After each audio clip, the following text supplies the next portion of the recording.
స్థానిక సంస్థల ఎన్నికల్లో గెలుపే లక్ష్యంగా కాంగ్రెస్ ఫోకస్ పెట్టింది. సీఎం రేవంత్ తో పీసీసీ చీఫ్ మహేష్ కుమార్ గౌడ్, మంత్రి పొన్నం ప్రభాకర్ భేటీ అయ్యారు.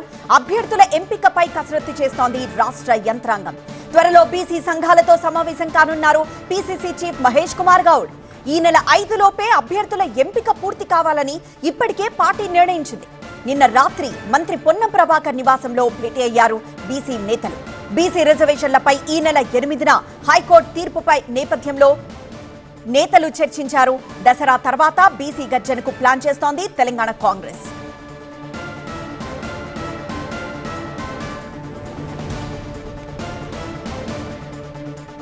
మరింత సమాచారం మా ప్రతినిధి అశోక్ లైవ్ ద్వారా అందిస్తారు. అశోక్, కాంగ్రెస్ గెలిపే లక్ష్యంగా ఇప్పుడు టోటల్ గా ఫోకస్ పెట్టింది. సో బీసీ నేతల లక్ష్యం ఎలా ఉంది? కాంగ్రెస్ ఏ విధంగా ముందుకు వెళ్లబోతోంది?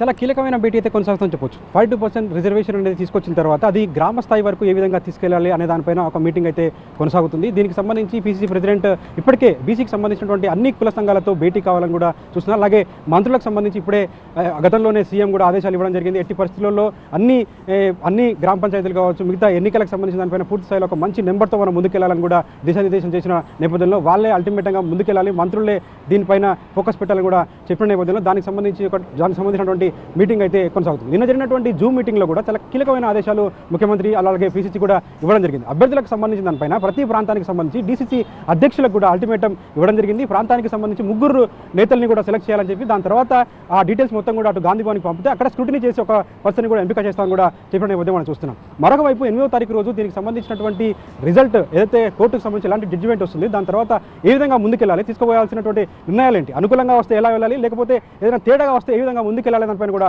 తెలుస్తుంది. దాదాపు గంట నుంచి కూడా ఈ భేటీ అయితే కొనసాగుతుంది. మెయిన్గా బీసీ సంఘాలకు సంబంధించిన దానిపైన భేటీలు కావచ్చు, అలాగే ఒక పెద్ద బీసీ సభకు సంబంధించి కూడా ఒక ప్లాన్ చేస్తున్నట్టుగా తెలుస్తుంది.